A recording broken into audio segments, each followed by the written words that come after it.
하나님의 말씀은 마태복음 23장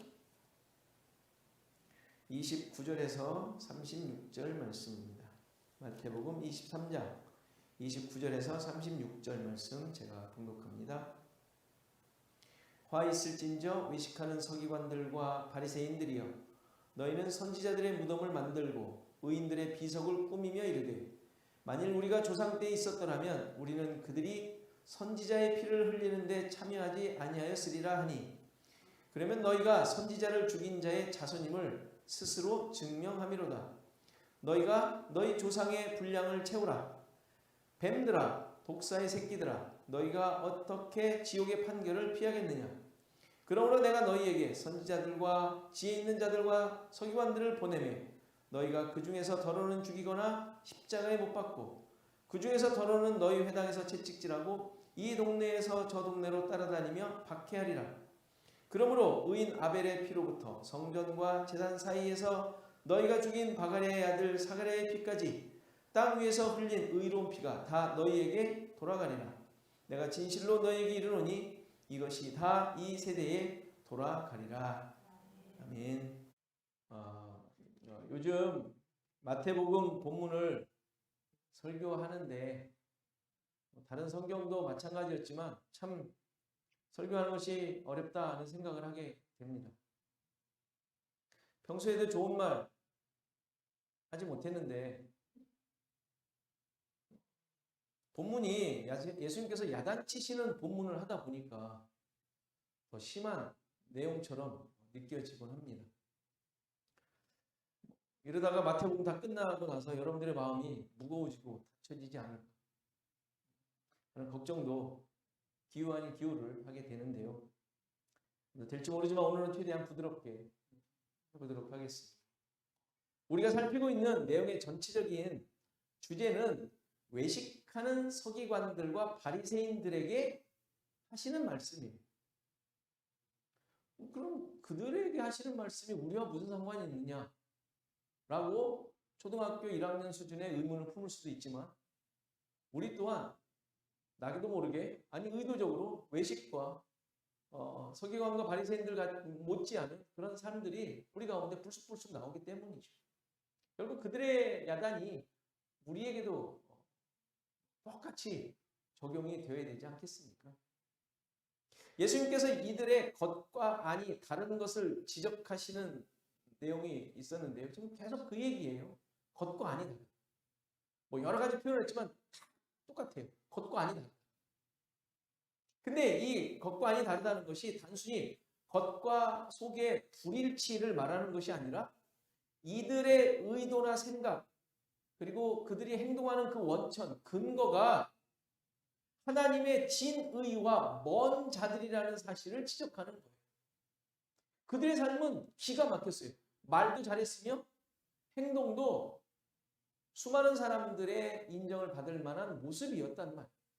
어떻게 보면 겉과 속이 똑같았어요. 우리가 보기에는. 우리도 그러잖아요. 웬만하면 똑같이 하려고 하잖아요. 스스로 남들이 보기에도 하려고 하잖아요. 겉과 속이 완전히 다르게 행동하는 사람들 뭐 드러나게 하는 사람이 어디 있겠어요. 돌아보니까 내가 이거 잘못했구나.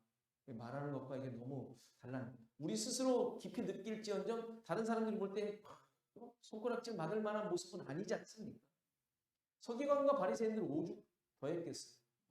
너무 진짜로 선생들이었고 어른들이었지 않습니까? 그런데 그 겉과 속이 즉 하나님의 말씀을 듣고 따르는 그 모습들 다 비슷한 것 같지만 실제 그들의 삶에 그런 것 같았지만 같은 것 같았지만 그 속을 예수님께서 따지는 게 뭐예요? 그 속은 하나님이 의도하신 바와 뭘 달라? 제대로 따르고 있지 않았다라는 것이죠. 열심히 하고 있는데 그게 하나님이 의도한 진의가 아니었다라는 거예요. 환장을 노리세요. 정말 말씀대로 잘하고 겉과 속이 전혀 다르지 않도록 애를 썼는데 아니라는. 그러니까 왜 그렇게 되겠어요? 하나님의 뜻을 제대로 깨닫지 못하기 때문에 그래요. 제대로 깨닫지 못했다는 말은 자기가 해석한 대로, 자기가 생각한 대로 행동을 했다라는 얘기죠. 그 얘기예요. 그러니까 자기가 이해하고 해석한 대로 행동하니까 말씀대로 또 생각한 대로 겉과 속이 똑같이 한 것처럼 보이는 거죠. 우리도 그럴 수 있어요. 실제로. 똑같죠. 말씀을 이해한 대로 잘 하려고 그래요. 그런데 얼마나 많이 충돌합니까? 다 말씀대로 산다고 하는데 뭐 교파도 갈라지고 총회 때 다 싸우고 하나님의 말씀대로 한다고 하는데 싸우지 않습니다. 이게 우리가 잘못하고 있다는 얘기잖아요. 이 바리새인과 서기관들과 똑같다는 증거잖아요. 그래서 같이 말이 통하는 사람들끼리 모인 게 교파잖아요. 그나마 그 속에 또 싸우지만 그나마. 그런데 그 모습이 그대로 이런 서기관과 바리새인들의 모습이었던 것이죠. 그러니까 나에게 편한 대로, 내가 해석한 대로, 내가 행동하던 대로 이게 하나님의 진의일까요? 아닐까요? 길 수도 있고 아닐 수도 있지만 아닐 확률이 훨씬 더 많음을 지금 보여주고 있는 거예요. 결국 하나님의 진리를 깨닫지 못하기 때문에 나의 생각, 나의 뜻대로 하다 보니까 나의 생각과 나의 뜻은 어디에 가까워요? 하나님께 가까워요? 세상에 가까워요? 세상에 가깝게 되는 거예요. 이게 뭐 비약적인 논리 같지만 비약적인 논리가 아니라 그냥 그렇게 살다 보면 그렇게 되게 돼 있어요. 우리의 속성은. 그러니까 늘 우리 자신들이 지적받아야 되는 거예요. 어저께도 설교 준비하다가 또 몇 가 이렇게 보다 보니까 또 듣게 되는 거예요. 설교를 듣고 여러분들이 마음이 편하면 안 된다. 왜? 지적당하니까. 그러니까 오늘은 은혜 받았어. 이거는 좋은 말 같지만 아주 설교 잘못한 것이라고 볼 수 있어요.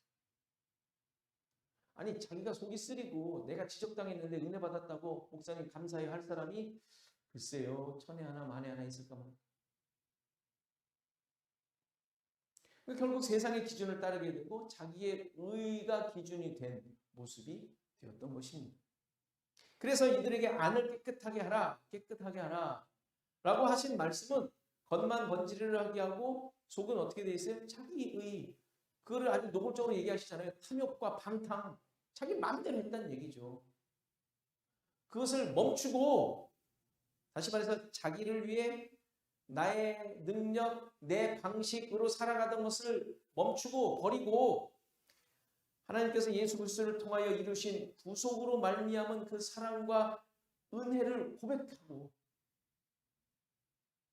그 은혜로 살아가는 삶이 안을 깨끗하게 하는 것이라고 말씀드렸어요.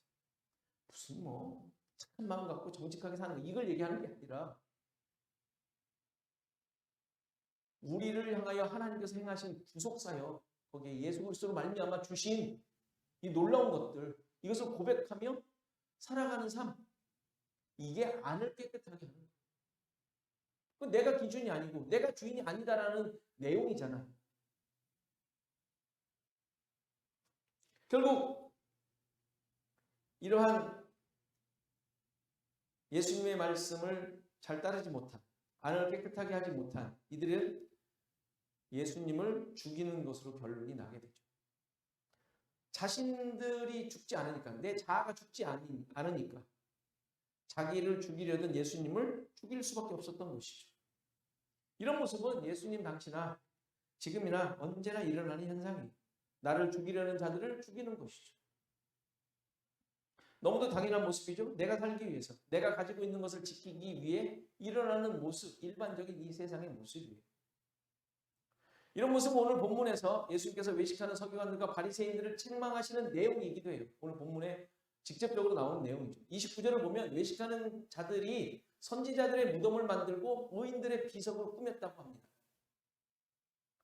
당시 위인들, 영웅들의 무덤을 만들고 비석을 세우는 것이 유대교의 전통적인 모습이었다고 하죠. 이유가 뭘까요?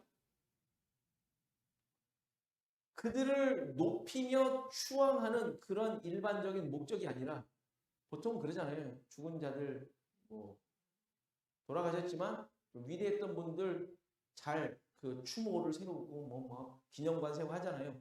이런 의미로 한 것이 아니고 지금 이 바리새인들이 한 것은 그러한 모습을 보임으로 그렇게 함으로써 자신들의 신앙의 모습의 가치를 높이려는 데 있었다는 거예요. 내가 이런 자야. 내가 이렇게 하고 있다고. 이런 내용이죠. 그러니 선지자들의 무덤을 만들고 비석을 세우면서 이들이 하는 말이 뭐예요? 우리가 이 조상 때 있었더라면 적어도 이들처럼 선지자를 죽이진 않았을 거야.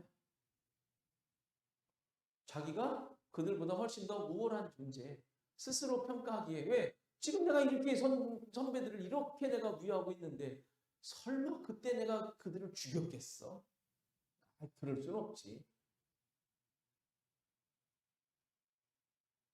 그들보다 우리가 훨씬 더 신앙적으로 도덕적으로 낫지 않느냐. 뭐 말로 그냥 그렇게 뭐 구체적으로 표현을 안 하겠지만 지금 예수님이 지적하신 대로 니들이 지금 그러고 있는 꼴이 그거 아니냐. 지금 또 그렇게 하고 있지 않냐. 그러니까 그런 의미로 지금 선지자의 무덤을 치장하고 의인들의 비석을 아름답게 꾸미고 있었던 것이죠. 그런데 이런 모습을 보이고 있는 서기관들과 관리자인들에게 예수님께서는 선지자를 죽인 후손임을 너희들 스스로 증명하고 있다. 조상들보다 낫다고 자랑하다 보니까 선지자를 죽인 조상들의 자손임을 자인해버린 결과가 된 거예요. 그렇죠? 야, 내가 조상들 때 있었으면 난 그러지 않았을 거예요. 그 말은 뭐예요? 그 조상의 후손임을 스스로 얘기한 꼴이 된 것이죠. 그렇다면 이 선지자를 죽인 조상들의 후손이라는 지적을 예수님께서 하셨는데 왜 하시는 거예요? 너희들도 그들과 다르지 않다. 똑같다. 우리가 그때 있었더라면 그러지 않았을 것이라고 우리는 다른 자들이라고 하지만 지금의 너희들의 모습을 보니까 하나도 다르지 않다라는 말씀을 하시려는 겁니다. 당연하죠. 이들의 외식이 뭐였어요? 말씀대로 행하지 않는 것이죠. 하나님께서 하신 말씀대로. 율법을 주신 하나님의 뜻대로 살지 않는 것. 어떻게 할 수 있어요?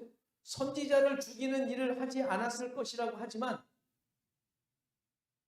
만약에 그렇다면 선지자를 죽이지 않았다는 말은 그의 말이 옳다라고 인정하는 거잖아요.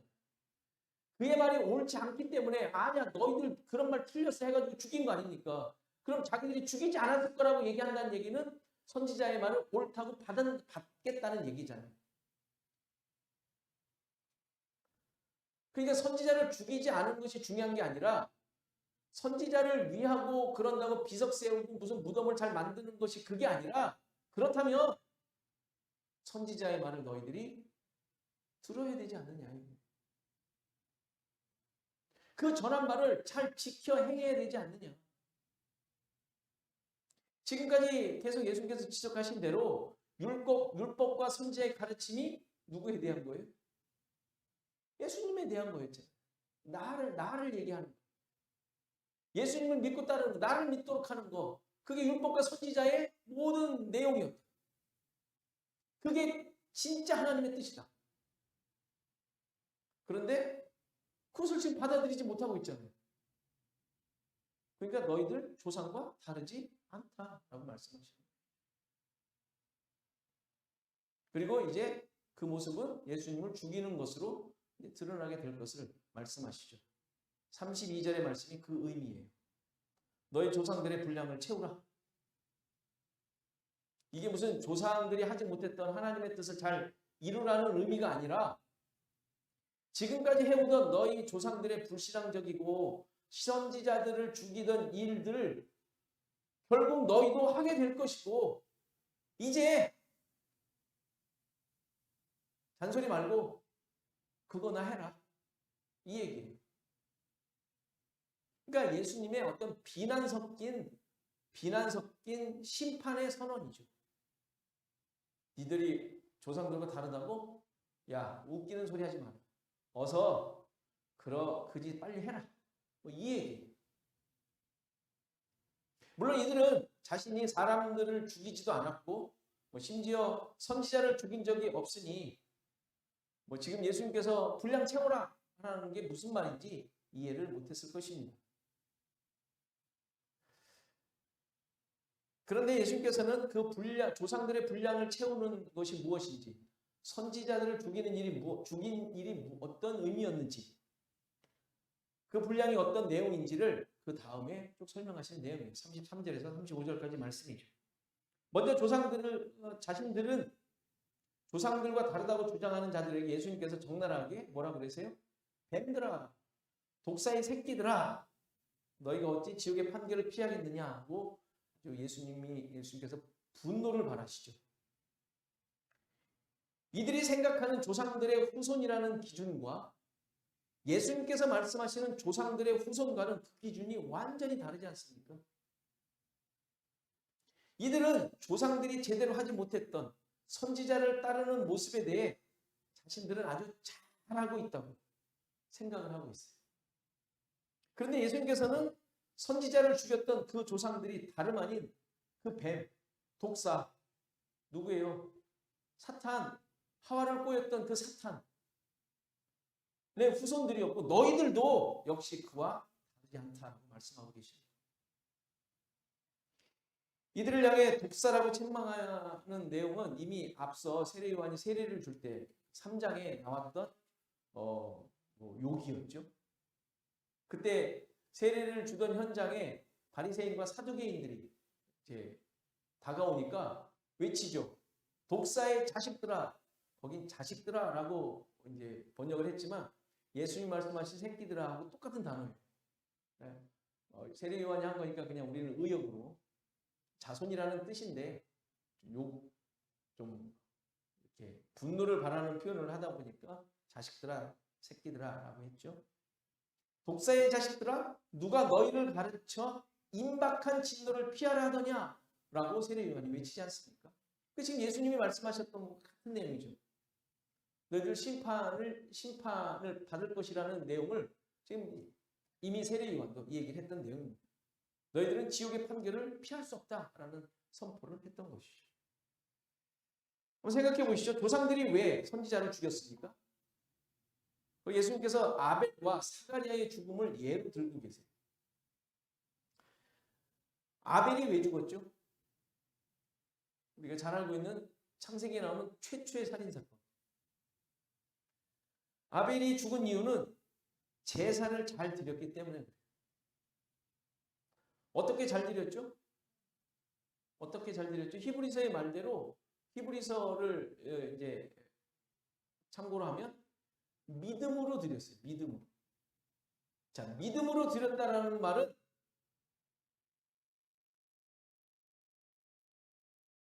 무슨 의미라고 그랬죠? 이것도 거기까지 또 다 거슬러 가기 너무 먼데 믿음으로의 반대말이 뭐라고 그랬어요? 믿음으로의 반대말 행위로 라는 뜻이에요. 행위로, 자랑으로, 내 의로, 이게 믿음으로의 반대말이에요. 그러니까 믿음으로라는 말은 다르게 어떻게 바꿀 수 있어요? 은혜로 이렇게 바꿀 수가 있죠. 그러니까 믿음이 은혜로 주어지는 거니까 내가 이렇게 믿고 그렇게 결심을 하고 이런 걸 자꾸 우리 믿음으로 이해하는데 성경에서 말하는 믿음은 은혜로 주어진, 그래서 그로부터 나오는 하나님의 뜻, 이게 믿음으로라는 뜻이에요. 그러니까 내가 뭔가를 만들어낸 것이 아닌 이 의미가 믿음으로라는 뜻이란 말이에요. 그러니까 가인은 어떻게 드린 거예요? 행위로. 가인이 행위로 드린 거예요. 그러니까 아벨이 믿음으로 드려서 하나님께서 그의 제사를 받으셨다고 아벨이 잘난 것이 아니라는 거예요. 잘한 것이라고 표현을 할 수 있지만 그가 잘났다는 말을 하는 것이 아니라는 거예요. 은혜로 주어진 믿음으로 드린 것이기 때문에. 그러자 무슨 일이 일어났어요? 가인이 화를 내죠. 왜 내 제사는 받지 않느냐. 이게 왜 그러겠어요? 행위로 드렸으니까. 그의 행위가 인정받지 못했다고 생각을 하는 거예요. 아벨은 하나님께서 받으시든 안 받으시든 그는 아무 상관이 없는 거예요. 왜? 의도하는 게 아니니까. 하나님께서 은혜로 주신 믿음의 결과로 드러난 모습이 그가 드린 제사의 모습이었고, 그것을 하나님께서 받으셨기 때문에 아벨은 그것 때문에 감사할 따름이지, 그것으로 말미암아 자기를 뭐 위해는 된다. 뭐 이런 게 있을 수가 없는 것이죠. 그런데 가인은 그러지 못하자 무슨 일이 일어나요? 화를 낸단 말이에요. 왜 내 것을 안 받으시나? 그러니까 그는 자신의 능력과 정성과 노력과 힘으로 드렸기에 그것이 무시되는 것을 참지 못한 것이죠. 내가 이렇게 정성껏 드린 제사인데 왜 당신은 안 받으십니까? 라는 것이죠. 그러니까 제사, 그 당시엔 제사니까 이 제사의 주체, 대상, 가치, 목적 모든 것은 오직 하나님께만 있어요. 하나님만이 주인이세요. 제사만은 아니죠. 제사만이 아니죠. 우리의 모든 것, 나 자신도 모든 것이 하나님께만 모든 것이 있어요. 무엇이든 목적, 가치 모든 게 하나님께만 있어요. 내가 무언가 만들어 드릴 수 있는 것이 아니에요. 그런다고 하나님께서 기뻐하시지 않아요. 왜? 내가 하나님 건데. 그렇잖아요. 그렇기 때문에 제사를 드리는 자에게 이것이 하나님께서 받느냐 받지 않느냐는 아무 의미가 없는 거예요. 드리는 자에게. 그런데 그것이 자신의 업적과 성과 또는 의의가 될 때 아주 중요하게 되죠. 결국 아벨을 죽이게 되죠. 아벨로 인해 가인의 제사가 아무 가치 없는 것처럼 가인이 느껴졌기 때문에 그게 아닌데.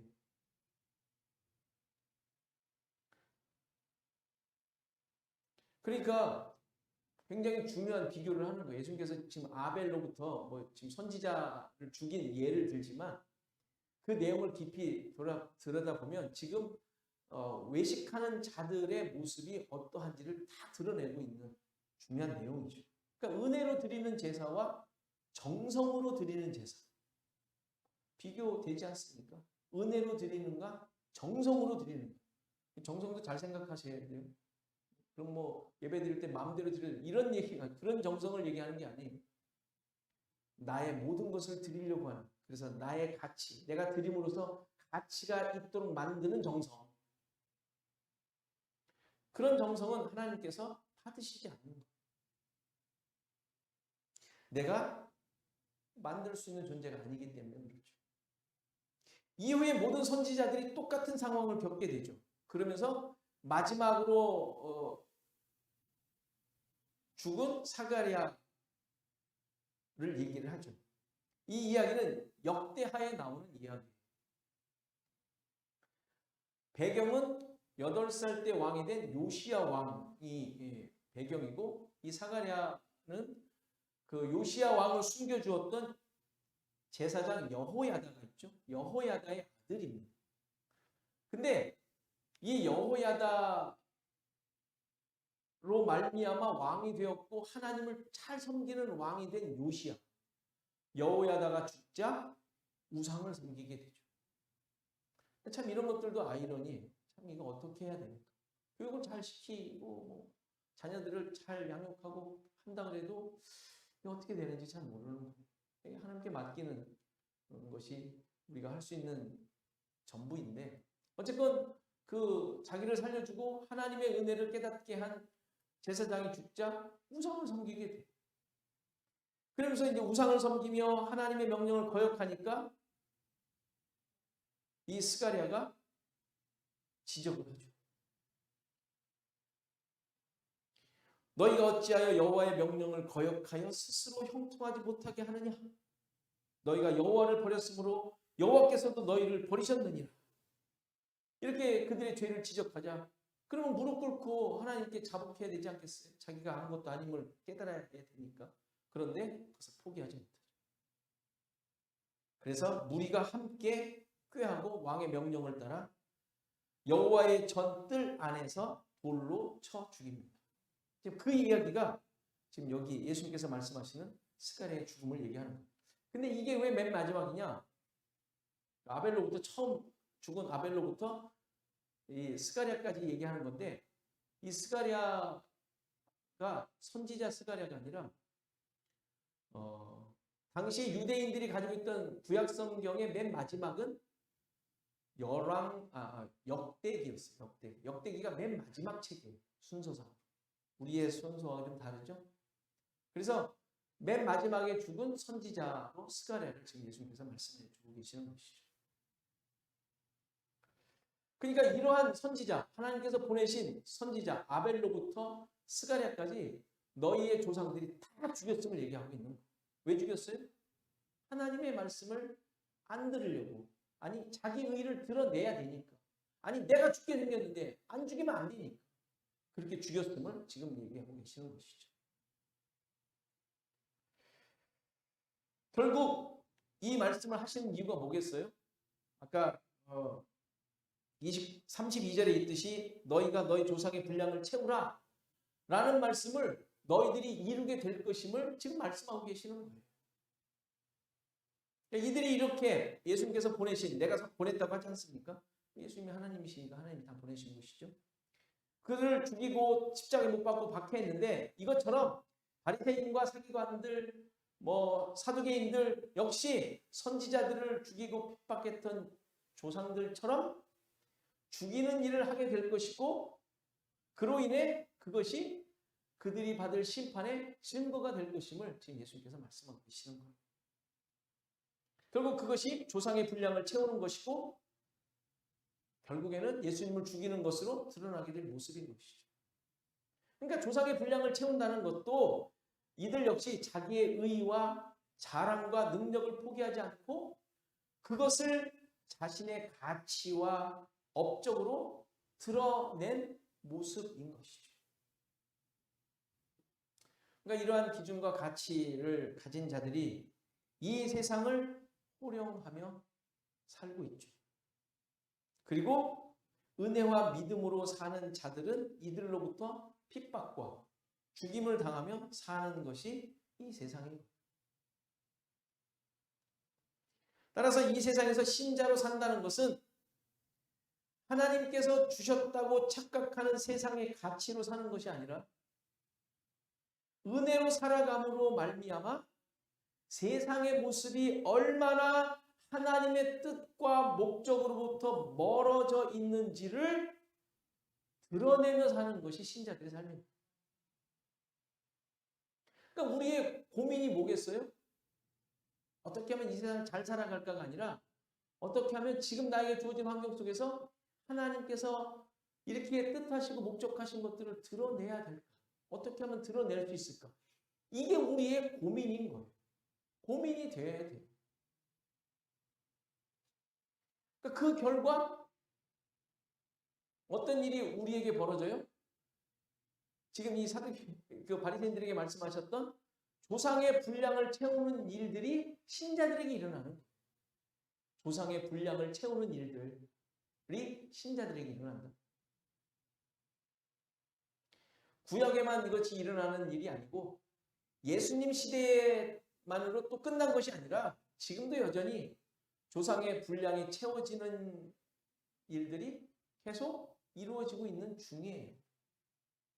그러니까 조상의 분량을 채웠던, 채용당했던 수많은 선지자들이 증거지 않습니까? 우리도 역시 증인들인 것이죠. 그것에 대한 증인들인 것이죠. 우리 자신들을 돌아보십시오. 어떻게 살고 있습니까? 우리의 삶의 목적이 무엇입니까? 열심으로 주어진 삶을 살고 있을 터인데 그 결과가 무엇입니까? 선지자들의 무덤을 만들고 의인들의 비석을 세우는 모습은 아닌가요? 내가 이런 일을 하고 있단 말이야. 하나님도 인정해 주시지 않겠어? 이게 지금 그 사람들이 세웠던 조상들의 비석 세우고 무덤 세웠던 것이거든요. 내 삶에 번들어난 것으로 나를 세우고 있지 않느냐 이 말이에요. 열심의 결과가 힘쓰고 애쓰고 열심의 결과가 나의 모습을 만들고 그것이 세상으로부터 인정받는 것으로 만들어지고 있다면 지금 여기 외식하는 서기관들과 바리새인들과 다르지 않은 것이죠. 신자들이 만들어내야 할 증거는 이런 것들이 아니라 오히려 세상의 자랑과 가치들이 예수님을 죽인 장본인들임을 고발하는 거예요. 그리고 신자들이 가진 진정한 가치와 생명은 예수 그리스도께 있음을 드러내는 것이죠. 아까 말씀드렸지만 신자들의 고민은 세상을 어떻게 살아낼까 하는 생존의 목적이 있는 것이 아니라, 서바이벌이 아니라 어떠한 상황에서도 어떻게 십자가를 드러낼까, 어떻게 예수 그리스도만이 나의 삶의 전부임을 증거할까, 증인, 이것이 거기에 있어야 되는 것입니다. 외식하는 자들이 조상의 분량을 채운 결과가 십자가예요. 그들이 조상의 분량을 채운 결과가 십자가 아닙니까? 이 분량은 십자가로 끝나지 않고 지금 계속됩니다. 왜죠? 왜죠? 우리 또한 그 십자가를 의지하며 살기 때문에 분량 채워진 십자가를 의지하며 살고 있으니 그 분량에 영향이 오지 않겠어요? 그러니까 신자들의 고난과 어려움이 거기에 있는 거예요. 신자들의 겪는 어려움과 고난이 거기에 있는 것이죠. 실제로 우리는 그냥 세상 살기도 힘들죠. 그냥 세상 살기. 세상 자체를 살기도 힘들어요. 그럼 모두가 똑같아요. 믿는 사람이나 믿지 않는 사람이나. 그런데 이 삶의 어려움을 나의 진정한 가치로 여기지 않고 내려놓아야 하는 것이 너무 어려워요. 그것으로 우리는 그러한 어려움을 이겨내는 것으로 우리는 훈장을 삼고 싶어요. 하나님께 인정받고 싶어 하려고 해요. 그런 환경 속에서 내가 잘 살아냈다라는 것을. 근데 그것을 내려놓아야 되는 것이죠. 세상적 어려움을 극복해내는 것이 우리의 가치가 아니기 때문에 그래요. 그럼 포기하라 라는 말이 아니라 그것으로 인생의 목적이 되거나 나의 나됨을 만드는 그런 결과물이나 기준이 되지 않아야 된다는 말이에요. 그건 누구나 다 이겨내려고 하는 내용들이에요. 그렇잖아요. 물론 내려놓으라는 것이 말은 쉽지 실제는 그렇지 않죠. 쉽지 않습니다.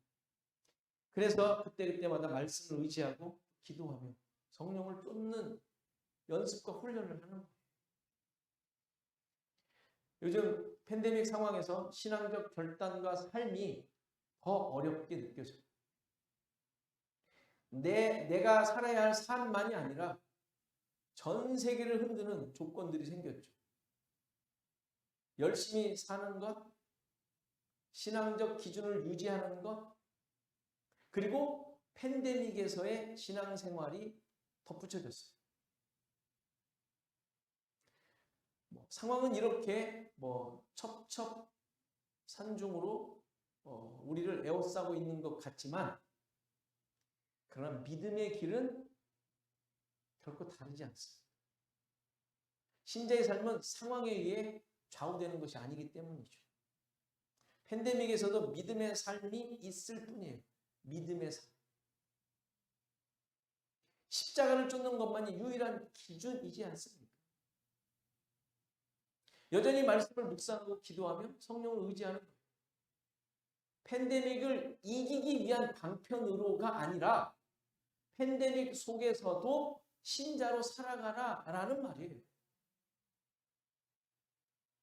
전에도 말씀드렸지만 바리새인과 서기관들은 결코 나쁜 자들이 아니죠. 사람들의 존경을 받던 인물들이. 그러나 자신의 자리와 업적, 행위가 무시당하자 하나님의 아들을 죽이게 되죠.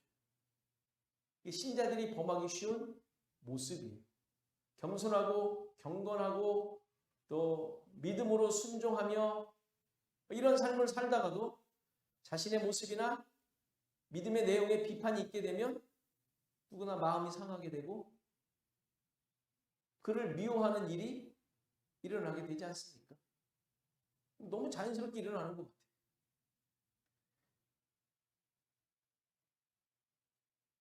당연히 아벨의 죽음, 세례 요한의 죽음, 또 예수님의 죽음 우리는 깊이 기억하셔야 돼요.